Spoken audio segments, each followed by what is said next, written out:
guys, welcome back to The Bright Side. Macy here, The Bright Side Girl, and today we're going to be doing my May reading wrap-up part 2. So these are going to be all the books that I read before Hikeathon, which was my spring readathon, and then the few days after it ended. I read a ton of things for Hikeathon though, and I had a couple 5 stars, almost everything was 4 stars. We had an absolute fabulous time, so be sure and check out the Hikeathon reading wrap-up where I talk about everything that I read specifically for that. But for now, we're going to jump into the rest of the things that I read in May. So I've been doing really good at finishing up some series. I'm down to only 4 series that are unfinished.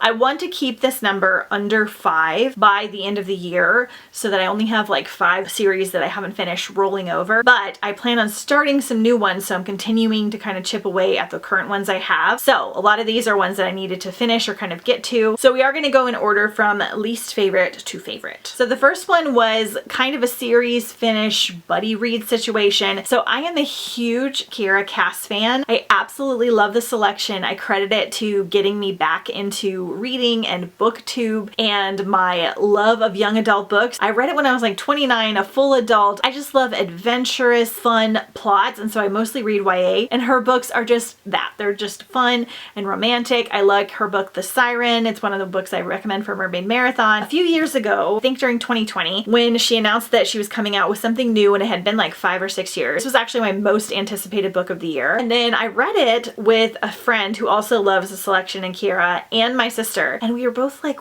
what is happening with this book? And we had very mixed reviews and upset feelings, and I've always wanted to read this second one in the duology and reread this and see if like my thoughts and feelings were correct or if I was just in a weird mood because, you know, 2020 was kind of rough. I reread The Betrothed with one of my friends on Instagram. She and I are both very easy to please readers. I think her even more than I am. Like, we don't necessarily go into books to pick them apart. We want to just have like a grand time and a good adventure and a fun experience. And so she kind of went into it thinking that she was going to like it a lot more than me. She finished it and she was like, oh no, everything you said was like spot on. First of all, this was pitched as like a YA steamy romance, which is not Kiera's fault, but I don't know who decided that because there's literally nothing but maybe a couple kisses in here, which is fine with me. That's what I prefer. But I think a lot of people disliked it because they thought it was going to be kind of like spicy. It's not even close to spicy. Know that going in. In this one, the young king of Korra has never been the type to settle down until he meets Hollis Bright. Hollis has grown up at the Karaskin Castle among the other daughters of nobility who hoped beyond hope that they'd catch the king's eye. So when King Jameson declares his love for her, Hollis is shocked and thrilled. She soon realizes that along with extravagant presents and fawning attention, his new life brings expectations that make her wonder if she's really cut out for this life. Sounds great. Sounds kind of like the selection-esque a little bit. I reread this one via audio. I didn't fully love the narrator, but I physically read this the first time, so it was not the narrator's fault. This book is just a complete hot mess. I don't like to talk too negatively, but it's very strange because it feels more like a debut novel. It feels like it needed some more editing, and not in like misspelled words kind of a way, but in like plot situations. There is just so much that happens. Like the last fourth or half of the book feels like 15 books in one. There is a crazy insta-love, and normally that doesn't bother me, but it is so crazy. Throughout the whole book, I'm trying to figure out what the actual plot is because you think it's one thing in the beginning. Something happens and you're like, oh, okay, so that's going to be the plot. And then something else happens and you're like, what? And the ending is just wild in like a crazy, unbelievable way. And I can kind of suspend my belief to like enjoy a book, but Hollis is very annoying and everybody praises everything she does and thinks she's the smartest and the brightest in the land. And she's very dull and I feel like naive and kind of dumb, like she doesn't see situations coming that she should. And so for me, this was a 2.5 star once again, which I hardly ever give 2 stars. And then I jumped into The Betrayed. I will say I actually enjoyed this one more than the first book, just slightly. And you could almost pretend that this one was a standalone. It takes place immediately after Betrothed, but I was like, maybe I can just pretend that this is this girl's situation and we're just following her journey. The plot's better, the romance is a little bit better, because in this one you don't feel a lot of chemistry, which is strange, but in this one it's a little bit better. Once again, the ending is so ridiculous, so over the top. I feel like this is the kind of thing when people say they don't like reading YA, it's because they think they're gonna kind of be like this. I don't want to be too mean because I love Kiera, and I will let you guys know that I am torn on whether I should unhaul or keep these because this is such a fun buddy read. Because so much happens and it's so off the wall and out of nowhere and ridiculous made for like a really good reading experience. It's also a very quick read, and even though you're like, what the frick the whole time, it's still fun to read. And I don't normally like hate read, so we weren't like sitting there like bashing it. We were just like, what is going on? So if you want a good buddy read, something kind of wild and easy to get through, I still recommend this one, honestly, and I'm torn about keeping it for that reason. The writing is so different and strange than her other books. Her other books are very like light and fluffy still in this kind of way, but I just feel like the plots and the romance are so much better. So I've heard that her newest book is really good, so I will be checking that out, but this one, it was a wild fun time. About 2.5 stars. All right, so then I finished the Blood and Chocolate trilogy. So I had 2 books left because I started the first one, All These Things I Have Done, in April for Randomathon Food Edition. It's kind of like a chocolate mafia situation. I've had these books for a long time. I've wanted to read them. And I had mixed feelings about the first book. It was like a 3.5, but I was like, oh, I hope I love them, because all of these books are, I don't know if you can tell, but they are chocolate bars and they all have different names. And I just thought that was so cool when I undid the dust jackets. So these are by Gabrielle Zevin, who does Tomorrow, Tomorrow, and Tomorrow, which is a really popular book right now. This series I have such mixed feelings about. I think overall it's like a 3.5, but one of these I gave 4 stars. We're in like 2072 and chocolate and caffeine are illegal. And so we have kind of like this dystopian setting. Our main character's family owns a chocolate company that like imports to other areas where it's not illegal. Then they kind of do like illegal, almost mafia type things in America as well. And so I really liked that premise. I thought it was very cool. In the first book, we don't get a ton about like the chocolate and the caffeine, but in the rest of them we do. Some things that I didn't like is that we didn't get enough of that kind of mafia situation that I wanted. There's not a lot of world building. Like, we're set in the future. These things are illegal. They don't fully explain why, except that they're like not good for us, but then alcohol and stuff is still legal. So it's kind of confusing. I was expecting a little bit more of a dystopian society, but it's really just like our society with coffee and chocolate being illegal. So very strange. And then at the beginning of the first book, there's something that happens that you think is going to be like the main plot, and then it winds up going back to where it started. This series overall is really more about relationships. It's definitely on the younger side of YA. We've got some high school drama with friendships and romance. I wasn't a huge fan of the romance overall, but we're following our main character whose parents have died like in this mafia situation. Her brother has been injured by this. He's kind of got some issues with his brain because he got like shot in the head. And then her grandmother is dying and she's kind of having to grow up faster than she normally would and like take care of her family. And then her ex-boyfriend accidentally gets poisoned by one of her chocolate bars and she gets suspected of trying to kill him. But it's honestly more about like relationships and growing up. There's a lot more to do with like the high school dances and things than I was expecting for it being like kind of like a dystopian futuristic type book. But something about Gabrielle's writing wants you to keep reading, even though it feels kind of slow and it's more character driven than it is plot driven, which I think I'm mostly plot driven. And I really liked our main character. And overall, I would say I had a good time with this series, but I would not read this if you are not already into YA, because this one definitely feels on the younger side. But I think I still enjoyed it overall. It was like a 3.5. Next, I read Rebel Spring in the Fallen Kingdom series. I am doing a big buddy read of this series and Throne of Glass, and I did not get to a Throne of Glass book this month. I'm waiting for my hold to come in, so we'll be talking about that soon. I read the first book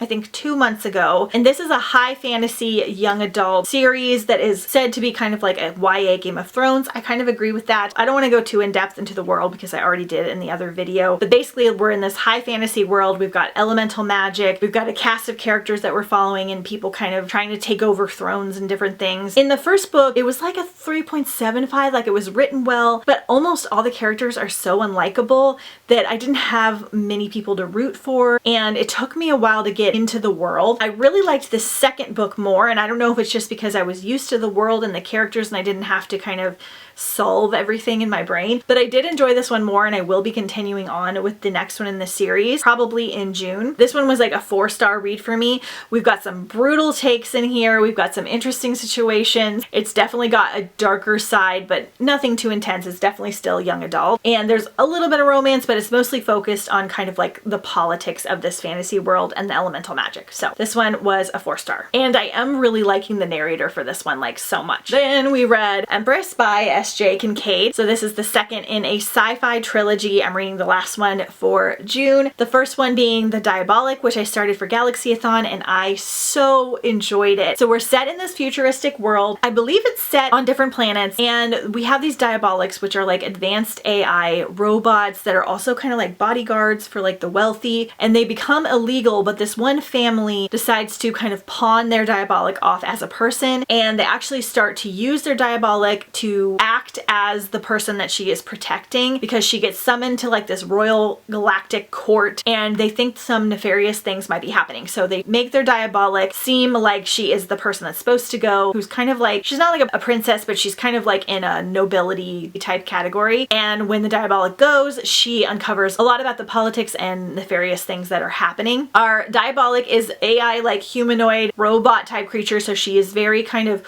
cold and calculated and logical, and I really loved being in her head. This series is a lot more brutal than I expected. The politics are really, really good. This is a young adult trilogy, and one that I would recommend to people that are iffy about young adult, because I really enjoyed it. I could see physically reading it coming off a little bit slower because you're in this Diabolic's head for a lot of it. However, on audio, the narrator is so good. I've read these really quickly. This one has kind of a brutal cliffhanger. I can't believe I've waited this long to read the next one, but I'm really excited for it and kind of nervous. It does have those like sci-fi spacey elements, but not too intensely or hard to follow, so a good one for beginners. And I'm just loving it so far, so 4 stars. All right, next we have Divine Rivals by Rebecca Ross. So I reread this one so that I can finish this duology. I read this one in like October, November, but I feel like I was in a funky mood and I was just reading it because everyone else was reading it at the time, but I wasn't really wanting to read it. And at that time it felt slow. It took me a long time to get through. I really loved the characters, but I wanted more of the world building. And so I am so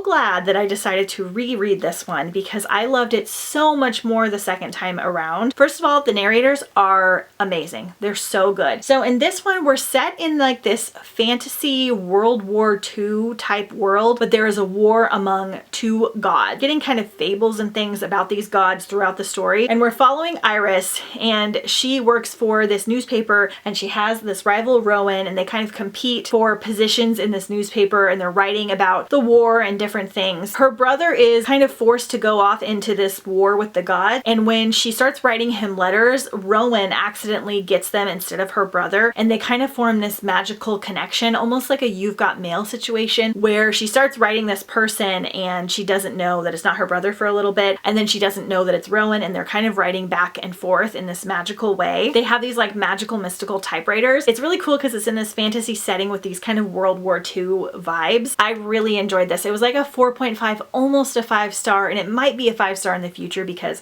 I'm so attached to these characters now. I'm so glad because my sweet friend Marie sent me her Fairy Loot edition, and I was like hoping that I would love it even more on the second time around because it's beautiful, but also just such a lovely one. It does have a little bit more of a slow burn vibe, and it is more character driven at first. However, I am reading the second one currently. I am loving it so much. It has a lot more to do with the world building and the gods and why the war is happening, and we're still getting those beautiful character moments, but we're uncovering more about the world, and I found it so interesting and just so well done. Another young adult one that is good for people that aren't sure if they like young adult because it's just a well-written book and the characters are so lovable and enjoyable. A really great clean romance as well, just so precious and sweet. So this one was like a 4.5. Lastly, I just finished One Perfect Couple by Ruth Ware. This is a new release that came out just a couple weeks ago, and I read One by One by Ruth Ware in like January. It's like a winter kind of ski thriller, and I really loved it. I'm very picky with my thrillers because I don't like it when we go too much into the background of all the characters versus the actual plot that's happening, and I don't like it when they get too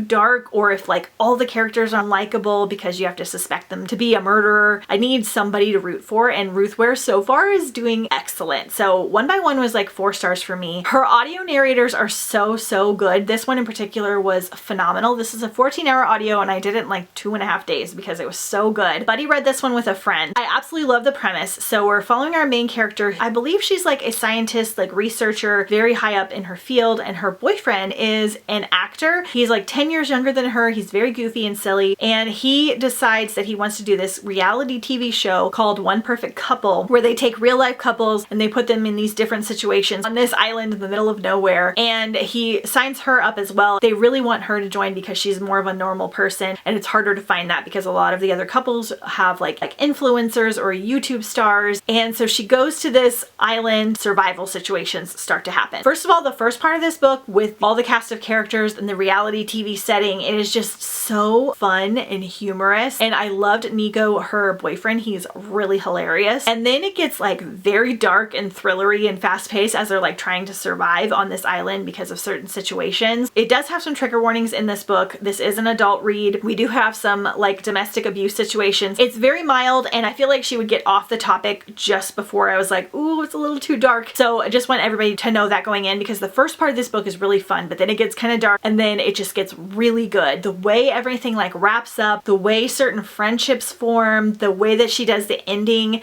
and different things that tie in together. Oh, so good. I always have a hard time reviewing thrillers because I don't want to give anything away. There's like an element in here that ties together at the end that is so good. We have a villain in here that is so horrible. You are just rooting for things to go down. And another thing I love about Ruth Ware is her atmospheres are incredible. This island setting, like they're climbing trees to get coconuts and they're saving water and they're fishing and you're just in this island vibe, and it's really cool. It has very much of like a survivor element to it, and One by One had a really good like winter ski element as well. I absolutely loved it. I might be becoming a Ruth Ware fangirly because I loved this one and it was 5 stars for me, which really surprised me. I do think the audio narrator kind of ticked it up to that 5-star notch because she was so good. I'll definitely be reading a couple more of Ruth Ware's books before the end of the year, but this was the perfect like summer thriller. Just know that it does have those darker topics and we do have like a strong survival element in here, but cast of characters, there's so many good things that happen in here and I just really loved it in the way that it wrapped up. Not my favorite read of the month because I had a couple 5 stars for Hikeathon, but very, very close. Okay, you guys, so that is everything that I read for May before and after Hikeathon. I had a really good reading month. I think the best of the year so far, which is really exciting because I didn't have a lot of 5 stars before this month. So I'm hoping